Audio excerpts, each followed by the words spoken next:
Hi guys, my mom made this video for you to study.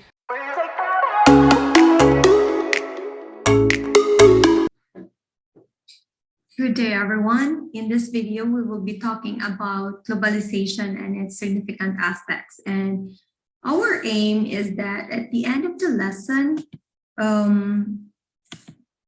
students must be able to state the definition of globalization and its concepts and tell why it entails one to study it from a variety of lenses. And second, identify the effects and the outcomes of globalization, and also to demonstrate and enumerate the advantages and disadvantages of globalization. So, quick question, are you familiar these lines? Imagine there's no countries, it isn't hard to do, nothing to kill or die for, and no religion too. Imagine all the people living in peace. You may say I'm a dreamer, but I'm not the only one. I hope someday that you will join us and the world will be as one.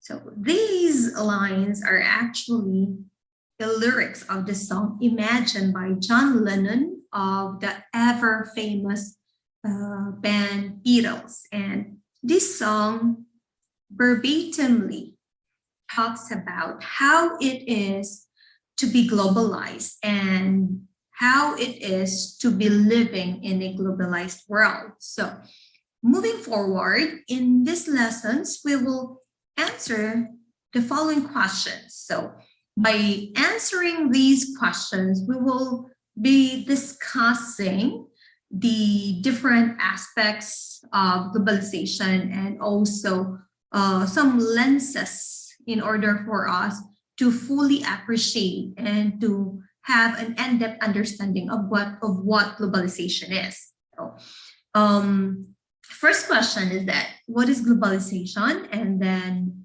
next is what is the definition of globalization? What are the benefits and the negative effects of globalization? And what are the top most examples of globalization? Now, going back to the first question, what is globalization? Well, globalization is actually a process of economic, political, and cultural integration and unification. Globalization actually involves many countries and majority of huge enterprises as well. The movement towards the expansion of economic and social ties between countries to other countries through the spread of the corporate institutions and the capitalist philosophy that leads to the shrinking of the world in economic terms. So globalization is also defined by WHO. So an official definition of globalization according to the World Health Organization is that globalization is defined as the increased interconnectedness and interdependence of people and countries. It generally understood to include two interrelated elements, which is first, the opening of international borders to increasingly fast flows to include the flows of not just goods, but also the services, finances, even people and ideas. And second is the changes in institutions and policies at national and also in the international levels that facilitate or promote such flows. Okay, now we will tackle the different aspects involving globalization, and in order for us to tackle those aspects, we will be answering these questions. What is globalization in the economy? What is globalization in geography? What is the G20, or what do we mean by G20, and what is its significance when we talk about globalization? And how do we make globalization just more, or how do we maximize globalization? So Let's go back to the first question, which is what is globalization in the economy? So according to the Committee for Development Policy, which is a subsidiary body of the United Nations, from an economic point of view, globalization can be defined as the increasing interdependence of the world economies as a result of scale of the cross-border trade of commodities and services.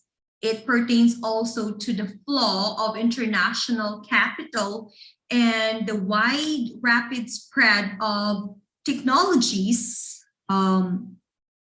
It even reflects on the continuing expansion and the mutual rather, as the mutual integration of the market frontiers and the rapid growing significance of information in all types of productive activities and the marketization are the two major driving forces of the economic globalization.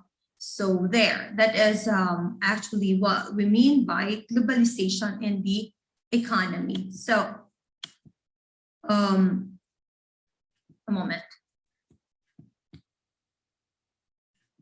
Let's answer the next question, which is, what is globalization in geography? So in geography, guys, globalization is defined as the set of process which includes the economic, social, cultural, technological, and also the institutional that contributes to the relationship between the societies and the individuals belonging to the particular societies around the world.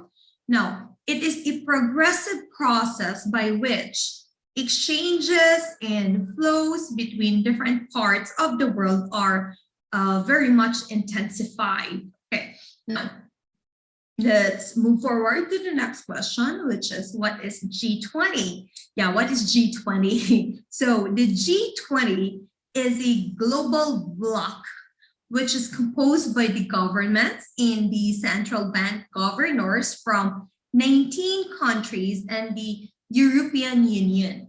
Now, it was established in 1999. The G20 gathers the most important industrialized and developing economies to discuss international economic and also financial stability. So together, the nations of the G20 account for around 80% of the global economic output. That is nearly 75% of all the global trade and about 2/3 of the world's population. Now, the G20 leaders get together in an annual summit to discuss and coordinate pressing global issues of mutual interest. So what are these mutual interests? It's definitely in relevance to the economic stability or financial status of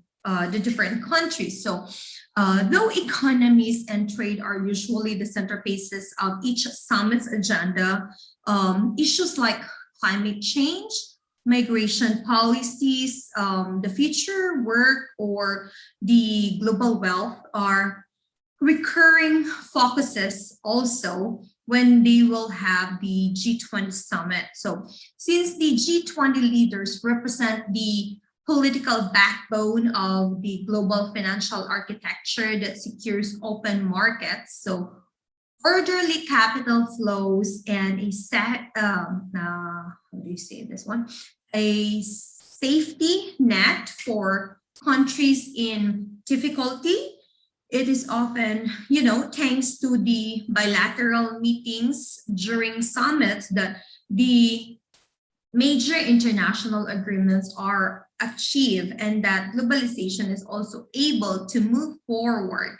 Now, when we say globalization is able forward, it means that it has attained its aim or its goal, which is to shrinking or to make the the world is smaller place, or to make the world into a more how would I say this one, more connected, like each countries from the different parts of the world are more interconnected, and there is this strong linkage among them. So the joint action of G20 leaders has unquestionably been useful to save the global financial system in 2008 and 2009. So there was this crisis, and thanks to the trade barriers removal and the implementation of the huge financial reforms, nonetheless,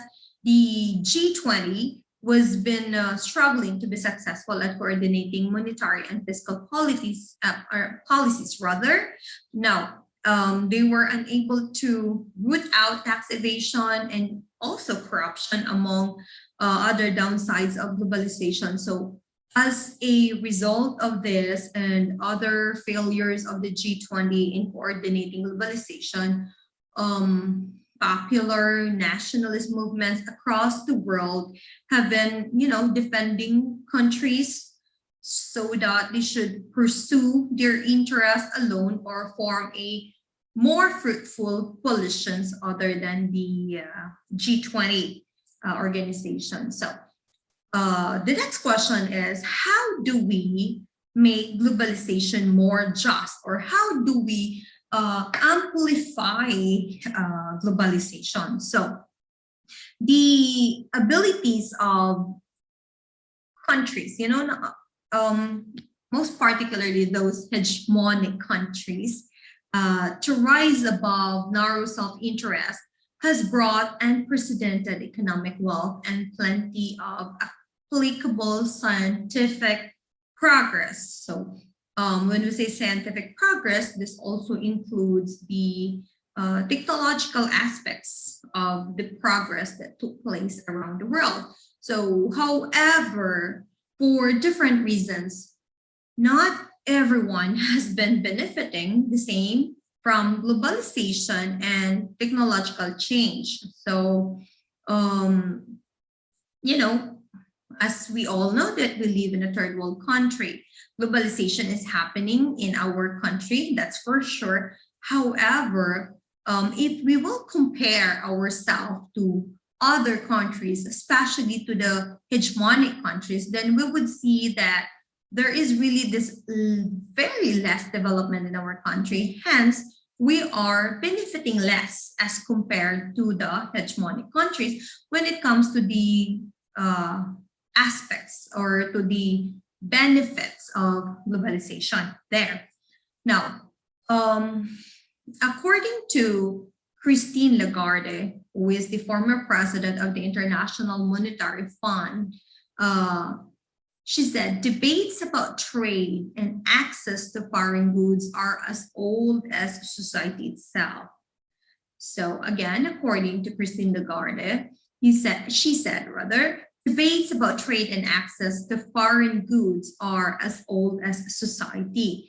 And that history tells us that closing borders or protecting or showing protectionism policies are not the way to go, as many countries doing it have failed. So Lagrati defends we should pursue globalization policies that extend the benefits of openness and integration while alleviating the side effects. So how to make globalization more just is a very, very complex question that involves also a complex answer, if not a very complex solution, which involves redesigning our economic system. But the question remains is that how?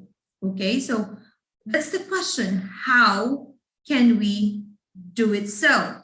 Now, globalization is deeply connected with the economic system and the markets as well. So, which under turn impact and also are impacted by social issues, cultural factors that are very, very hard to overcome. So regional specificities, the timings of action, and collaborative networks. So you see that how complex it is. It is so complicated because there are a lot of factors that you have to consider and you have to deal with accordingly and properly, so that we will be able to come up with what we aim for in this so-called globalization. So all these requires, on one hand, a global consensus and cooperation,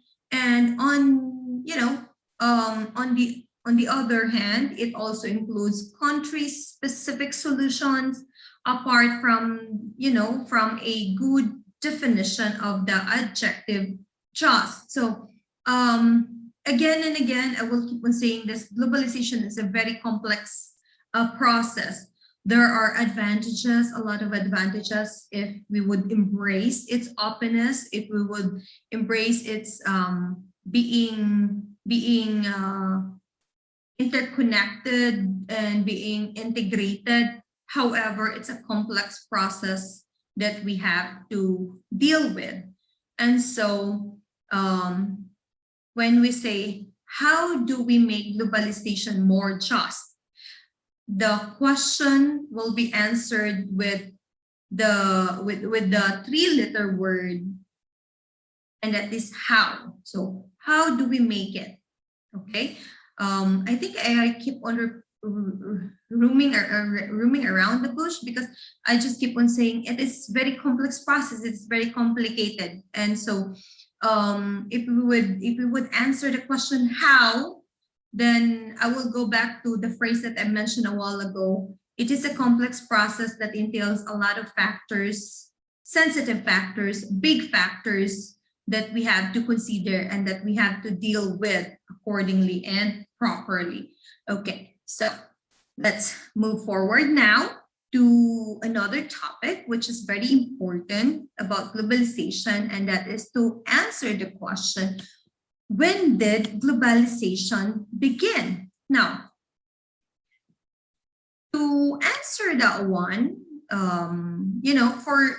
for some people, this global phenomenon is inherent to human nature. Because of this, some may say that globalization began at 60,000 years ago, or it was during the beginning of human history, or throughout time, human societies exchanging trade has been growing since, because we have smarter system and so on and so forth.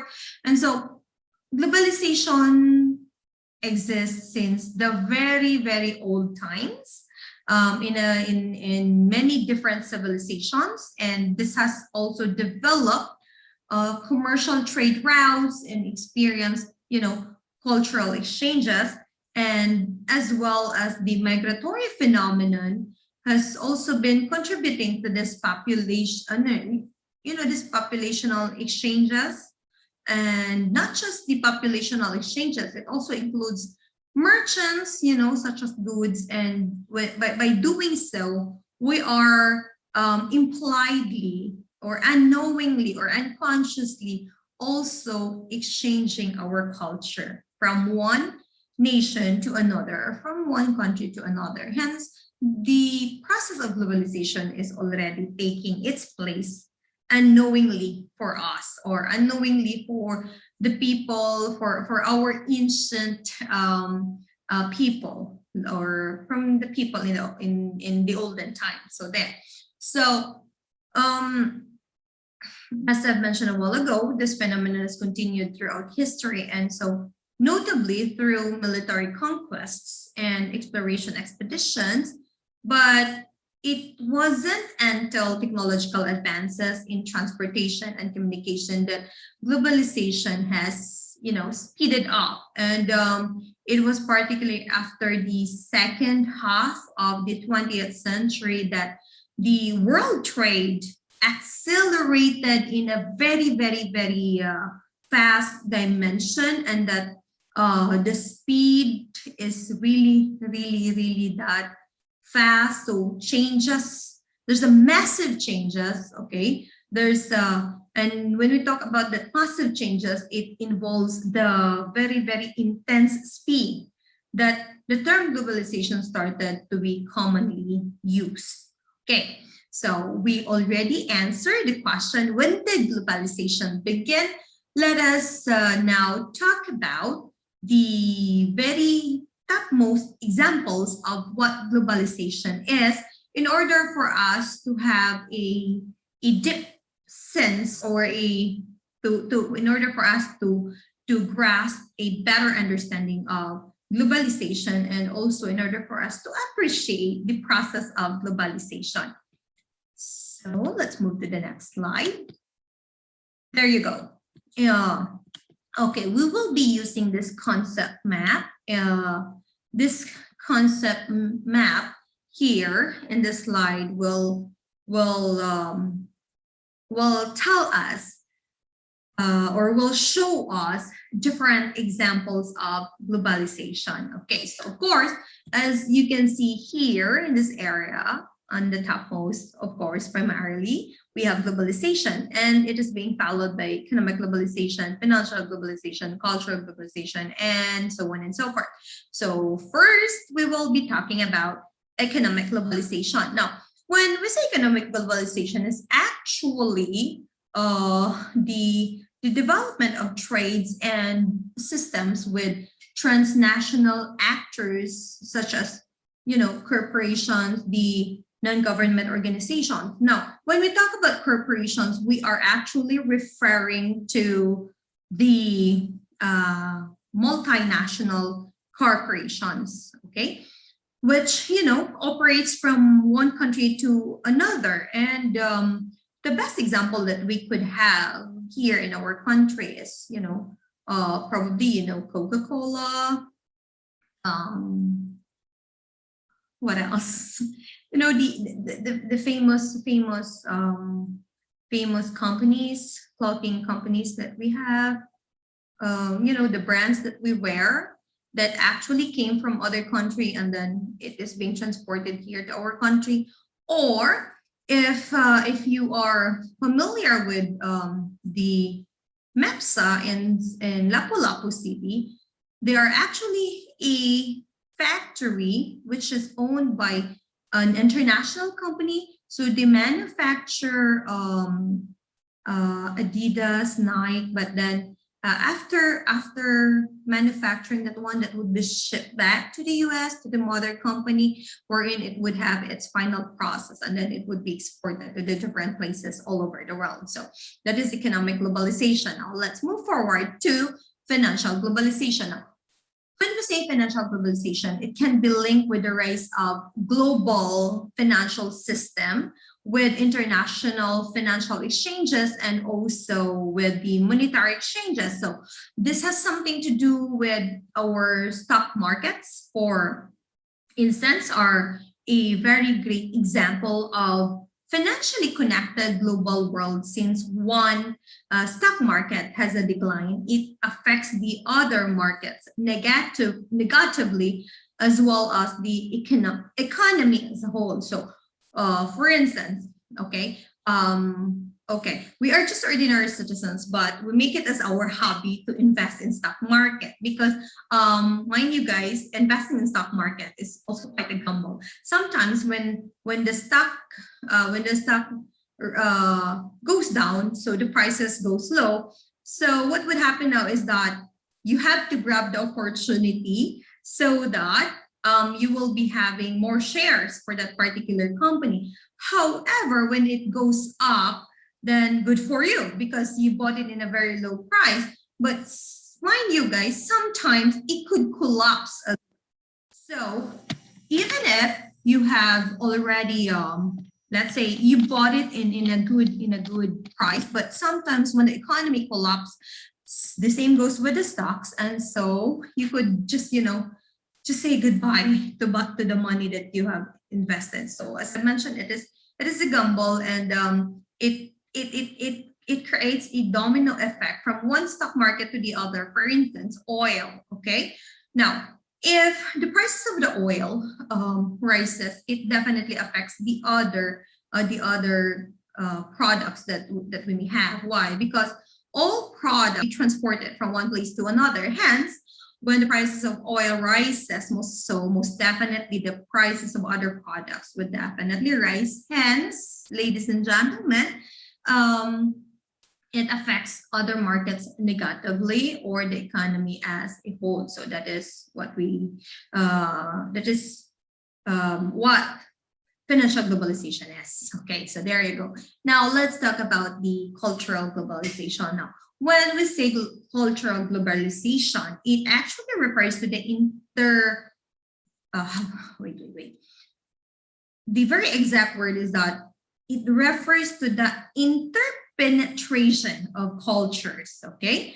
Which, as a consequence, it means that one nation adopts principles, beliefs, and customs of other nations. So, in the process of adopting other countries or other nations'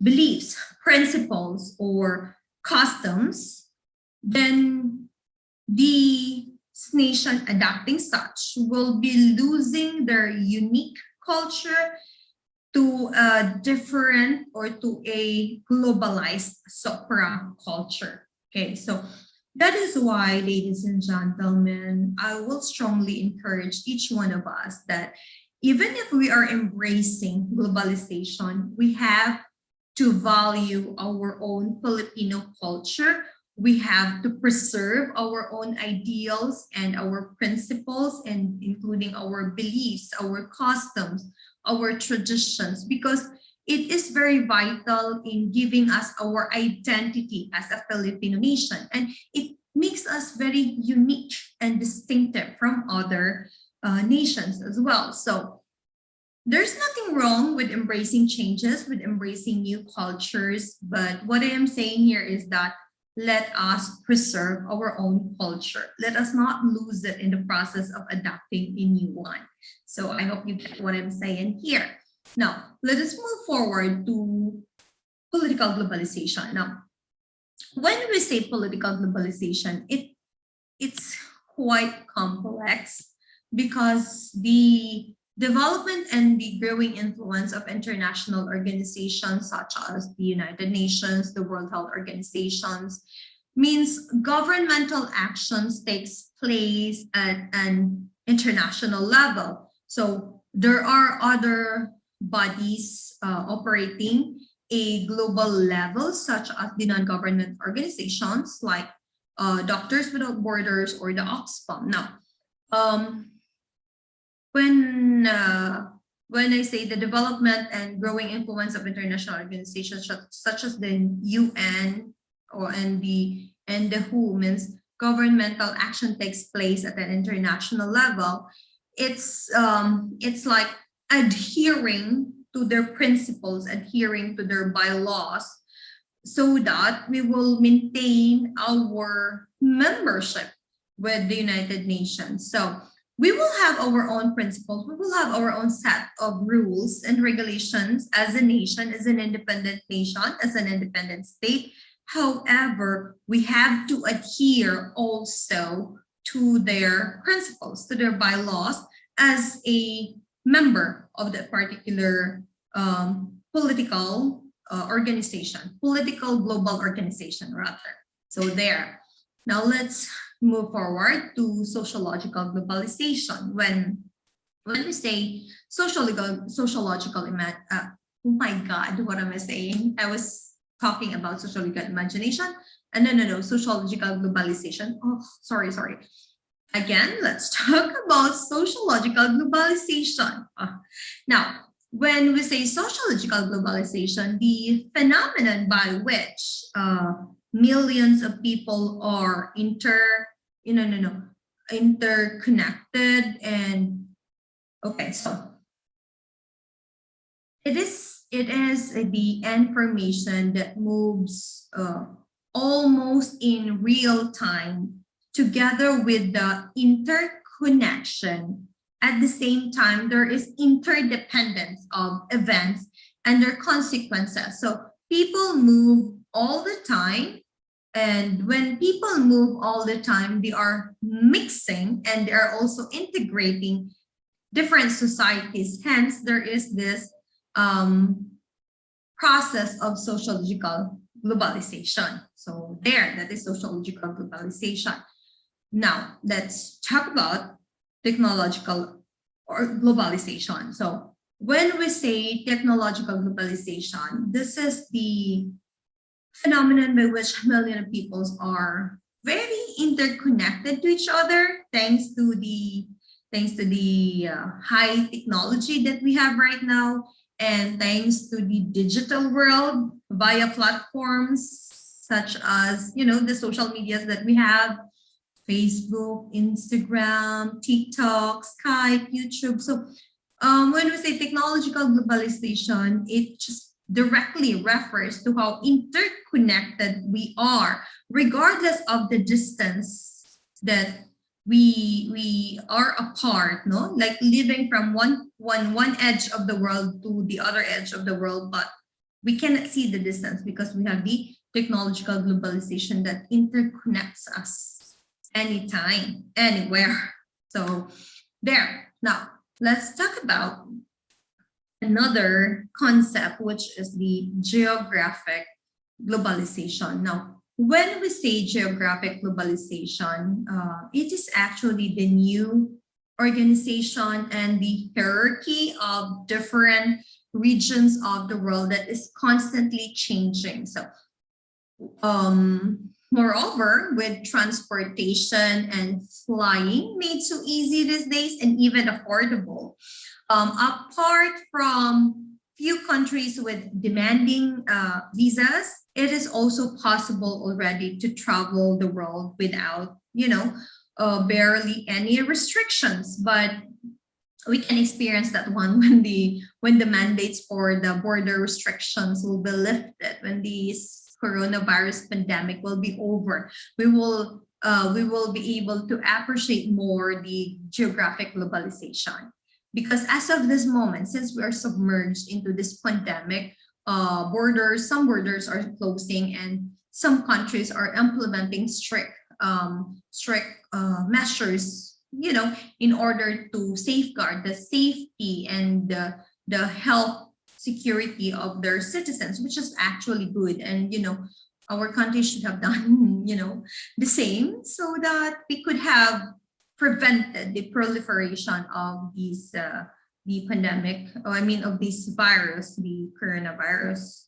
However, we are here already, so there's not much we can do. So we'll just pray that God will stop this pandemic and will save us from further disaster and from further damage to our economy. Because the farther the damage of our economy will go, then it's going to be the worst for our country. So let's move forward to another concept, and that is the ecological globalization. Now, when we say ecological globalization, guys, it accounts for the ideas of considering our planet Earth, of course, as a single global entity. So a common good that all societies should protect, since the weather affects everyone and we are all protected by the same atmosphere. So to this regard, it is often said that the poorest countries that have been polluting the least will suffer the most from the climate change. And as you can see already, we have been flood. How would I say that one? We have been sacrificing a lot. We have experienced a lot of the effects of this climate change, starting with the ever famous Yolanda, and which has been followed by Odette. That such catastrophe has brought us a very disastrous, very it gives us a very tremendous effect, not just to our economy, but most especially, of course, when we talk about our including our mental and emotional health. Why? Because losing people during that calamity, during that tragic event, it's so hard to deal with. And so ecological globalization talks about being responsible in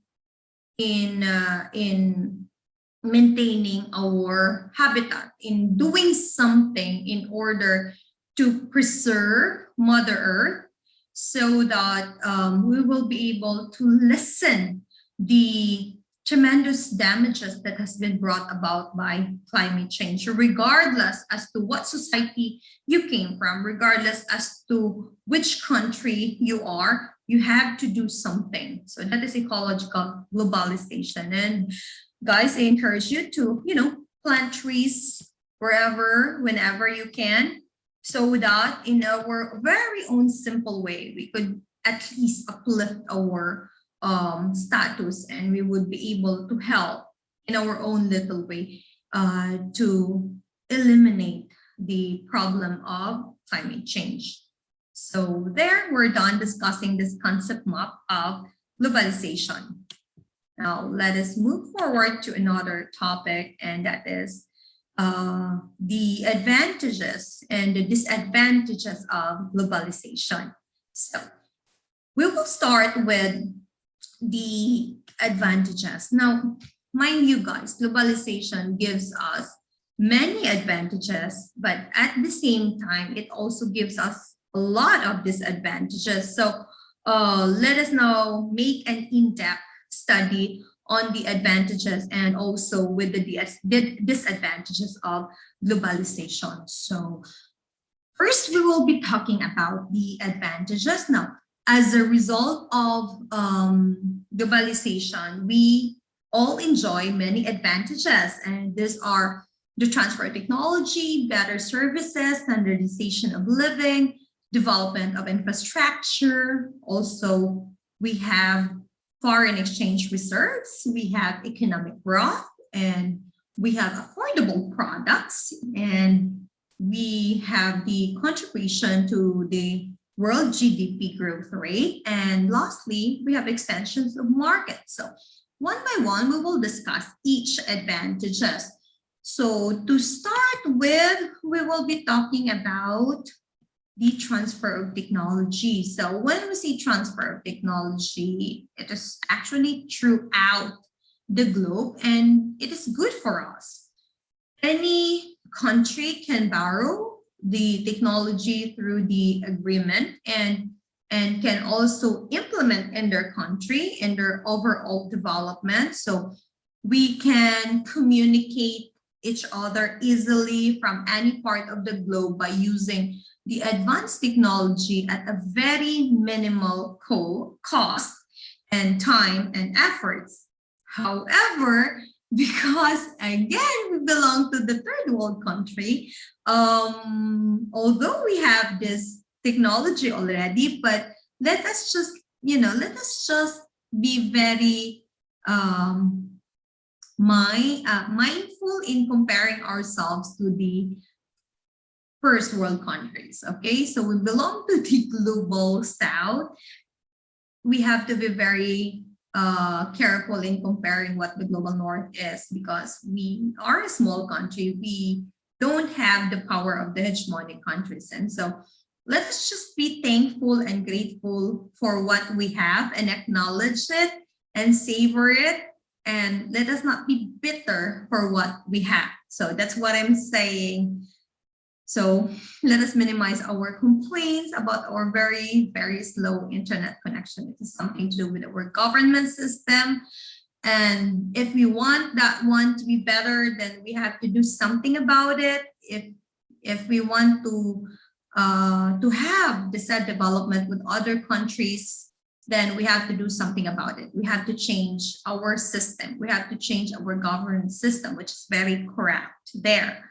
So I made a segue on that one already. Let us go back And let us talk about number two, which is better services. Now, globalization always provides us better services throughout the technological advancement of, our services like water supply, mobile networking, internet, electricity supply, and any other services have been easier and better than before.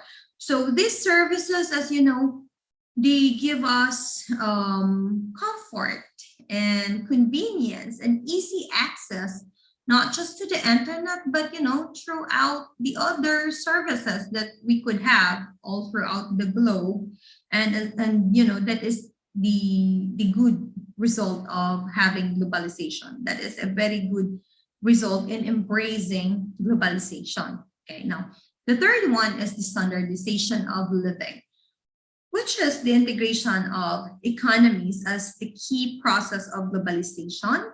It enables countries to fight against poverty and improve the standard of living of the people. Now, many researches have been stated that when a country open up their trade to globe, their rate of economic growth is faster. And also with that faster growth comes the living standards, which tend to increase at the same time.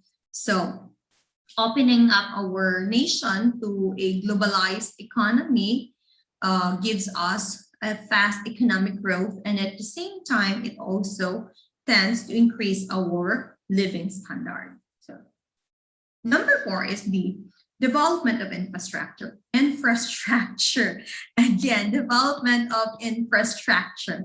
Okay, now, due to the technological advancement and transfer throughout the globe, the globalization helps to improve our country's infrastructures. So countries are more enabling to deliver their services to the people, and also development of infrastructures. It means that overall development of respective countries. So here we have to take note that it is necessary to say that economic growth and development of infrastructures are compatible with each other. Because if there is economic growth, automatically there's this development of infrastructures. Now, when the infrastructures are well developed, okay, it invites a lot of investors also. And so it would guarantee us a faster economic growth. So it definitely are these two are definitely are compatible with each other. It's like one way or another, they just have to go together. So there. Now, and then we have the foreign exchange reserve. So through globalization, countries can build foreign exchange reserves owing to international financial flows. So that is good, actually. Now, we have economic growth again. Globalization actually entails the optimum utilization of resources, wherein the deficit resources are procured and the surplus resources are exported to other countries. So this ensures overall economic growth. Okay, so it's like this. If we have a surplus of our products, and because we don't need it anymore due to globalization, we are able to export it to other countries. And if there are other products or services that we do not have, which is vital in our economic growth, then we could just import it from other countries. So this is a very glorious blessing of globalization, because services just flow regardless of the distance and regardless of the time difference, because we are living in different time zones. But because we are interconnected, because we have the technology, then we could just do business anytime, anywhere. Hence, guarantees economic growth. Okay. Now let's move forward to number 7, and that is the affordable products. So of course, I think that's very much obvious that with the access of latest technology, the countries can provide products to its countrymen at a very affordable prices. And you know, globalization promotes competition in its domestic economies, and their endeavors to compete against the competition. So companies reduce the product price or follow a pricing strategy because there are already a lot of products that is being offered to the consumers. Then in order for them to sell their products, they have to have this competition of lowering their prices as to which point that the consumers will be able to acquire those products in a very affordable prices. So it's a very glorious thing that is being brought about by globalization, and that is what we call as affordable products. Okay, now let's go to number 8 now. Now, number 8 is about contribution of world GDP growth rate. So globalization is very vital because it ensures the contribution of every country to the world GDP growth.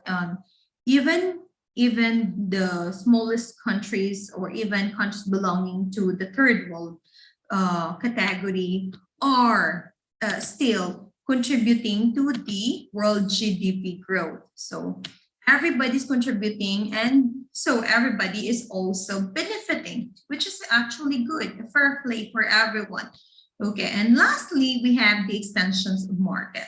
So above all, globalization promotes extension of market. It provides an opportunity to the domestic companies in going global. So for instance, domestically, companies can witness saturation in demand for their products or services.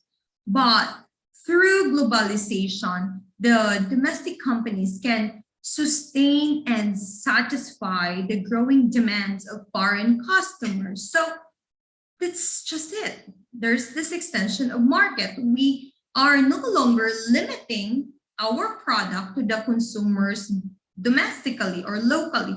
Why? Because we are opening our windows, and so we could already supply to other consumers, or foreign consumers could come to us in order for them to acquire our domestic products. So extension of market.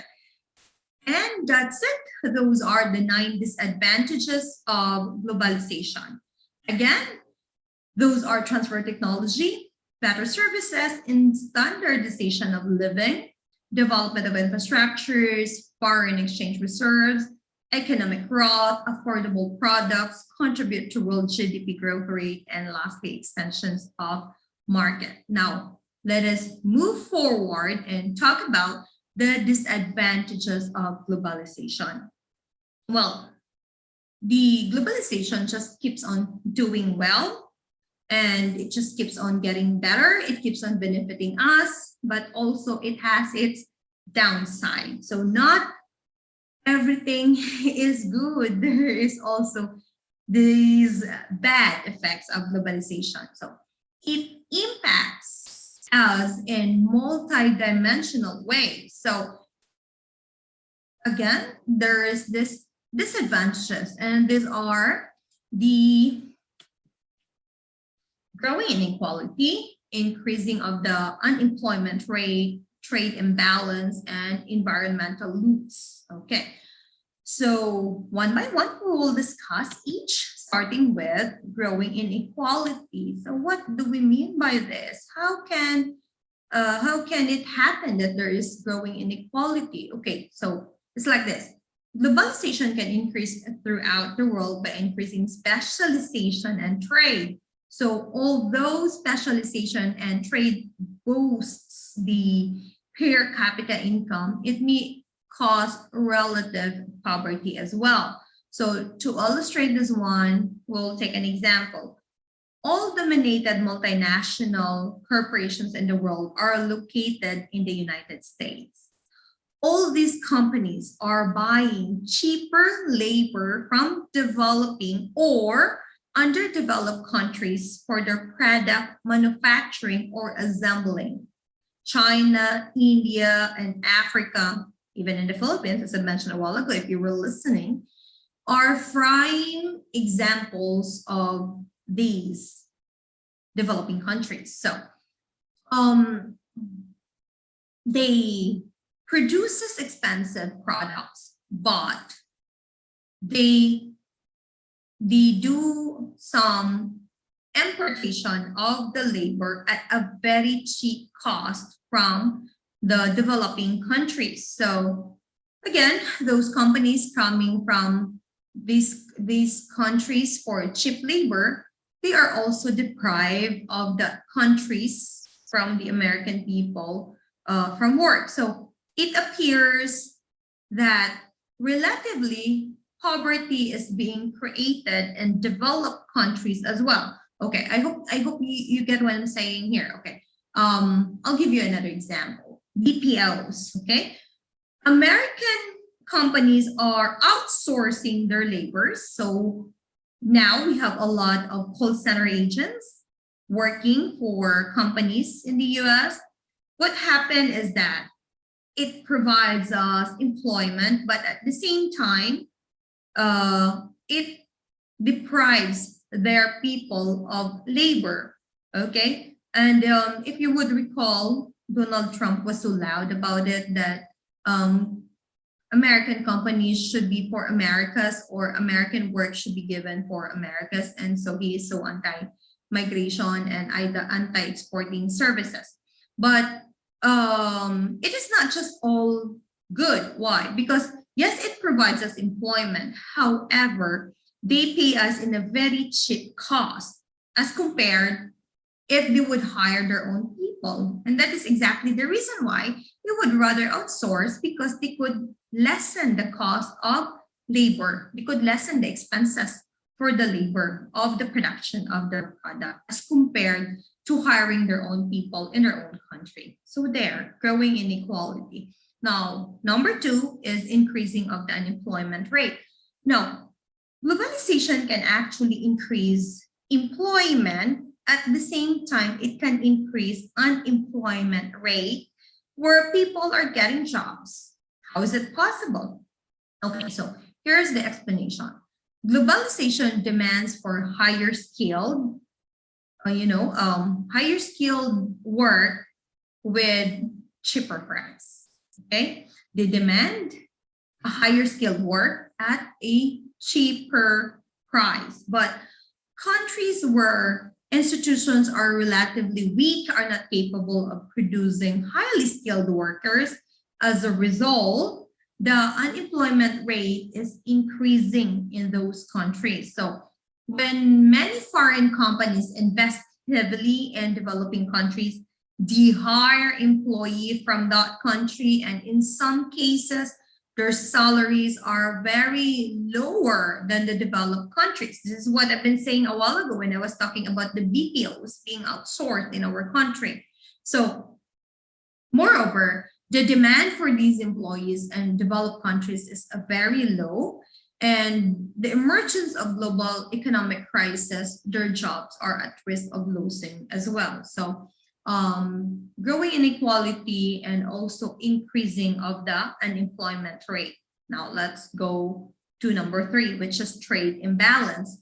The balance of trade refers to the balance of values between a country's export and a country's import goods and services. Okay, so it has to be balanced between export and import. As a result of globalization, any country can trade to any part of the globe. So that is why in some cases, guys, developing countries are much dependent on the developed countries in terms of import goods, but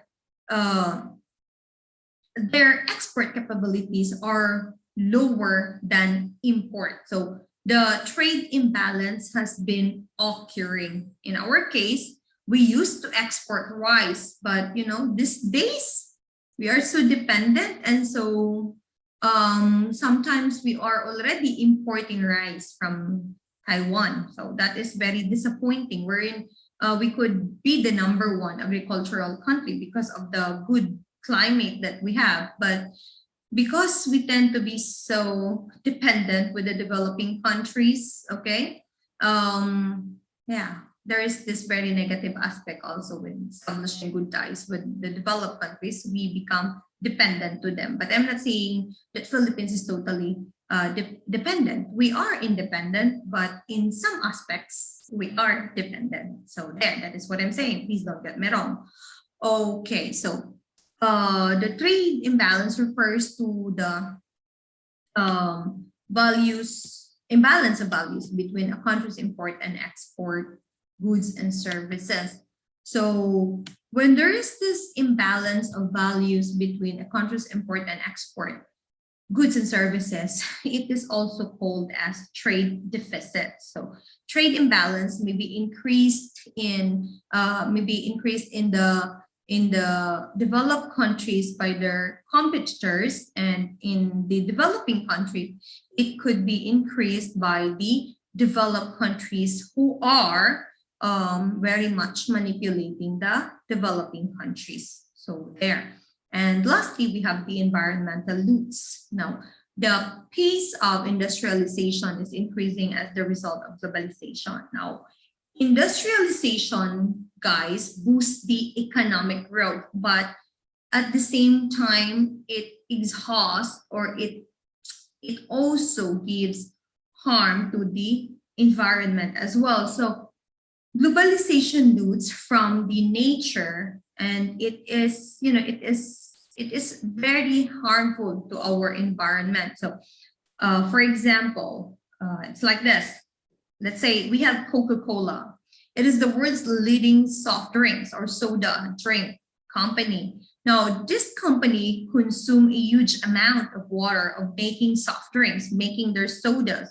In the state of northern India, Uttar Pradesh, a Coca-Cola bottle plant was closed by the government order because of too much usage of water claimed by local farmers. Now, in North India, the level of groundwater is already very low, but huge usage of this water for the interest of the multinational corporation is very harmful to the domestic farming, because the multinational corporation Coca-Cola is already consuming a lot of water. It has affected the agriculture aspect of India.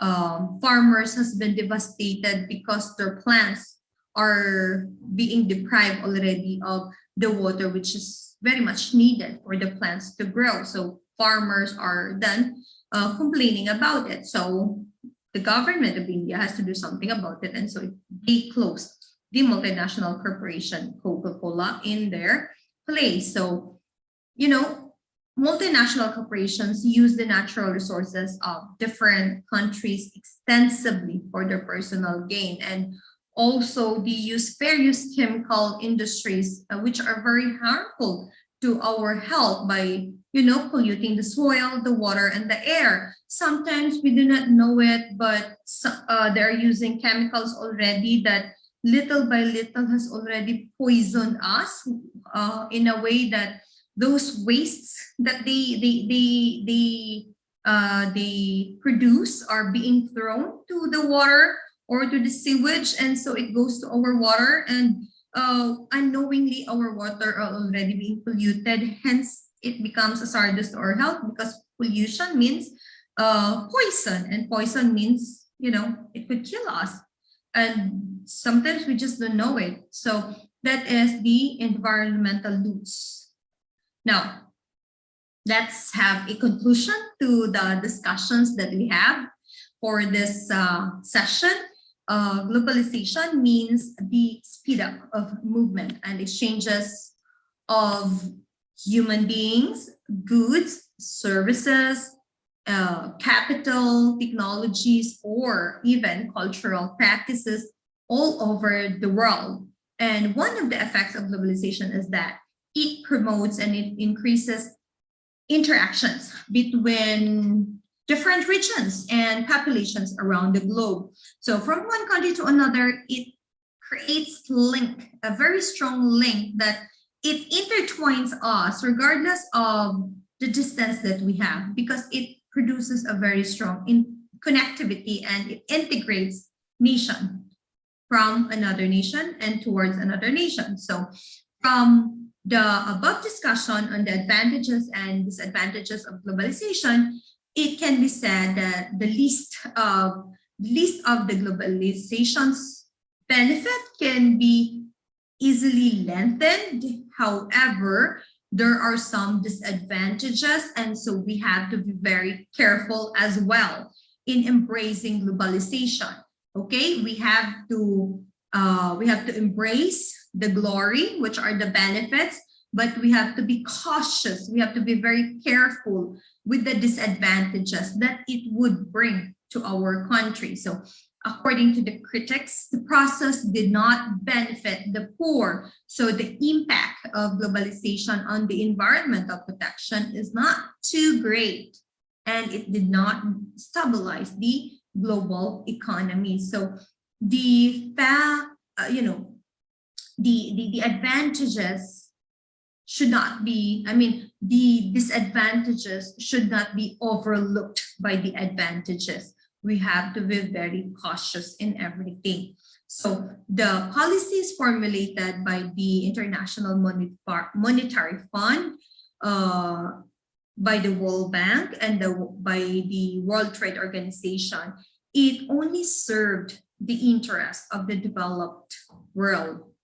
So especially, the internal interest of those countries, of those hegemonic countries. Now, the developing countries, the third world countries, have no place in it. So the ideas of all these countries regarding the globalization revolve around in a particular economic and social scenario. So globalization is good because it provides us a lot of benefits that covers many different areas, but it is, reciprocally producing disadvantages also. So we have to be very cautious in embracing globalization. So that's it for this lesson. Thank you guys for spending your time watching this video, and I hope that you were focusing and concentrating, and that you have learned what globalization is and what are its significant aspects of globalization and other concepts of globalization as well. So be safe, everyone. God bless.